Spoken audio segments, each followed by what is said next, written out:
수행자의 아름다운 삶의 모습을 만나보는 시간입니다. 지대방 산책, 선원일기를 쓰셨고 서울 상도동 보문사 주지로 계시는 지범 스님 자리하셨습니다. 스님 안녕하십니까? 네, 오랜만에 뵙겠습니다. 지금 저희가 법정 스님의 가르침을 만나보고 있습니다. 오늘은 어떤 이야기를 먼저 전해주시겠어요? 오늘은 이제 그 법정 스님이 불이람에 계실 때 이 송강사에 계시던 그때 이제 저도 이제 그 당시에 그 현묵 스님을 제가 모시고 살았잖아요. 네. 현묵 스님이 송강사에서 나오셔가지고 지리산 칠불사에 만 10년을 살았거든요.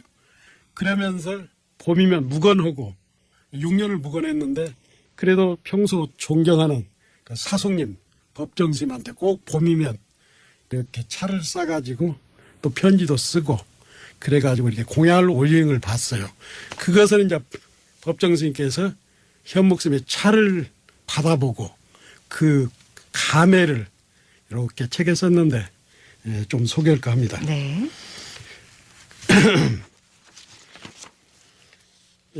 편지 내용이 뭐냐면 그 현묵 스님께서 법정 스님께 사숙이잖아요. 법정 스님하고 구산 스님은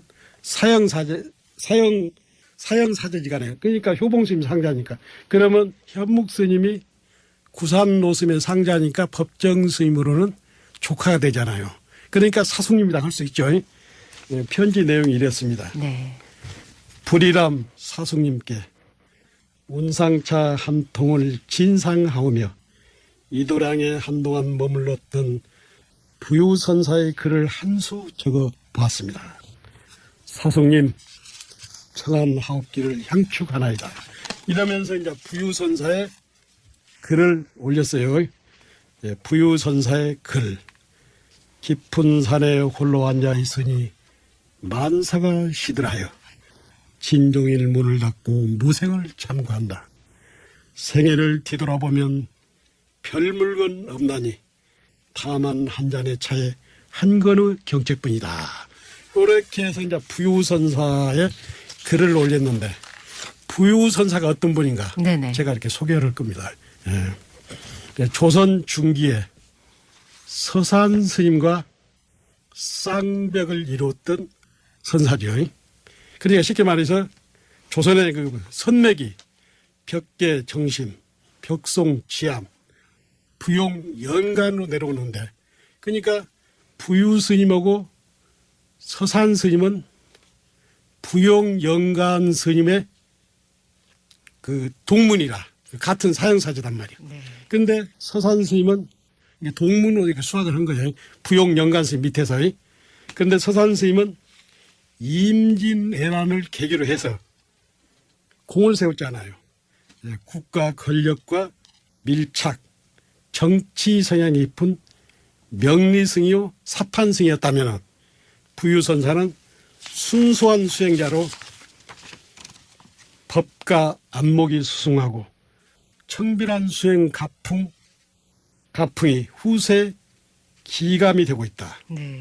하암사 사적기를 보면 하암사에서 부유스님이 하암경을 이렇게 강설했는데 당시에 용덕 대덕 스님이 전국에서 구름처럼 모여들고 그 설법을 듣고 많은 사람들이 감동하고 흠모면서 하암의 가르침이 세상에 다시 일어났다고 전해지고 있어요.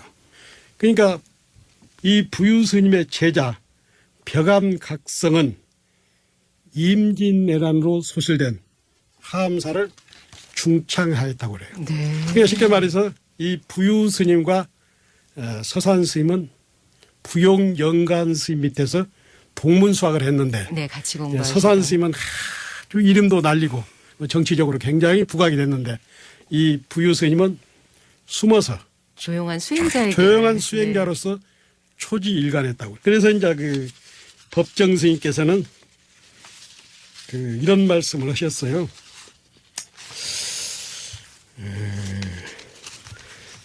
향기로운 한 잔의 차와 한 건의 경책으로 자족하면서 청빈하게 살았던 넷선사의 살림을 엿볼 수 있다.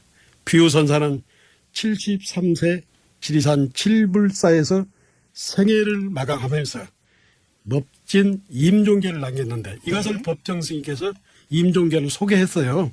그걸 이제 부유선사의 임종계. 한상의 바다에 논일기 70여 년.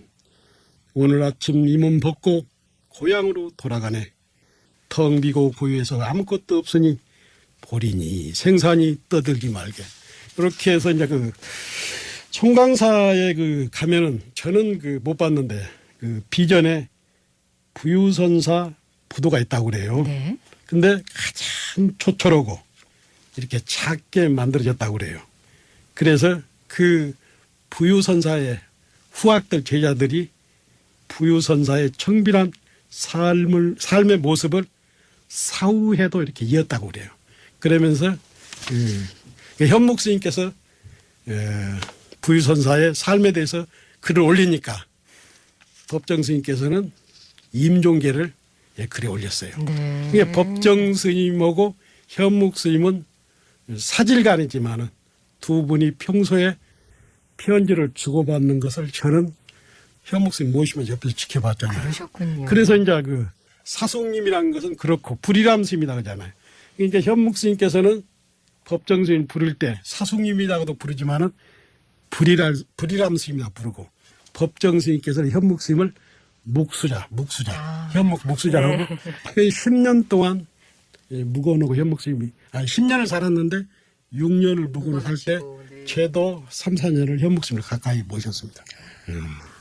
참 이렇게 스님들께서 주고받으신 편지는 무언가 이렇게 굉장히 남다른 감동과 울림을 주시는 것 같습니다. 차 한 잔과 한 권의 경책분 그 인용해 주신 구절도 참 마음에 와닿고요. 또 부유선사 임종계를 직접 또 이렇게 편지를 전하셨다고 법정 스님께서 하셨는데 오늘 아침 이 몸 벗고 간다라는 그 말씀. 네.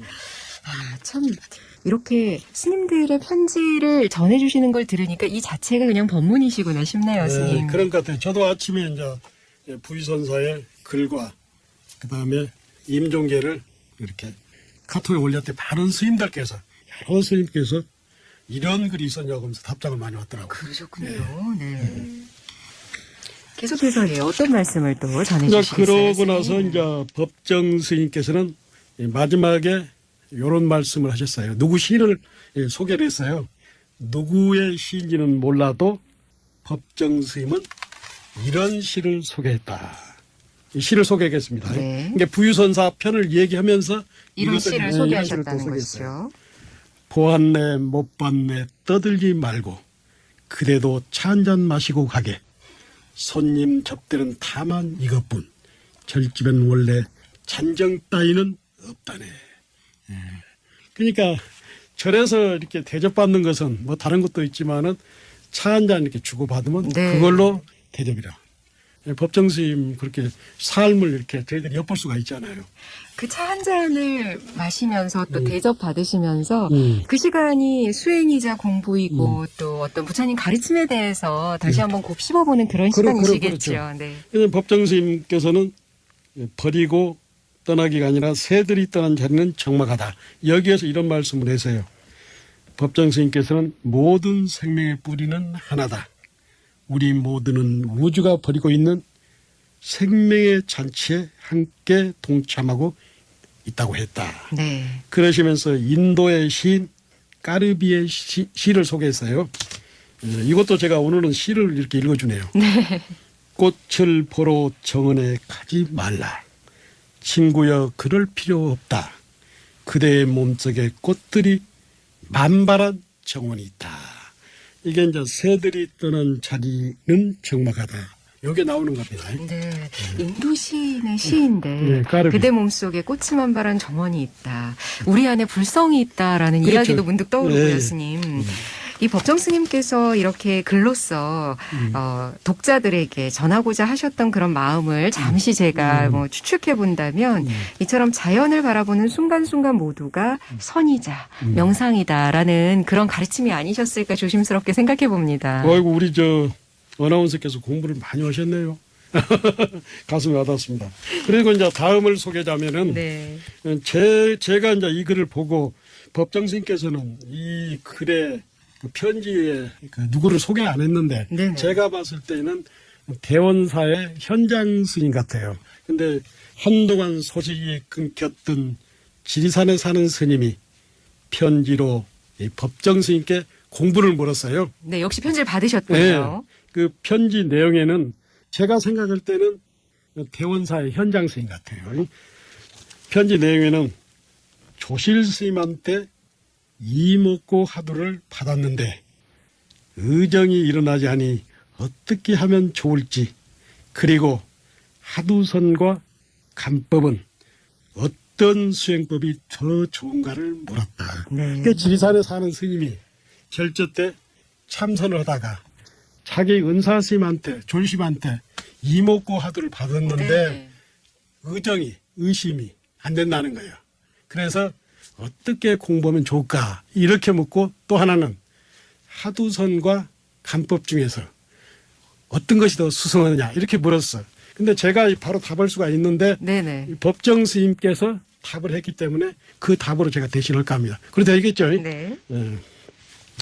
법정 스님께서는 이렇게 대답을 했다고 한다.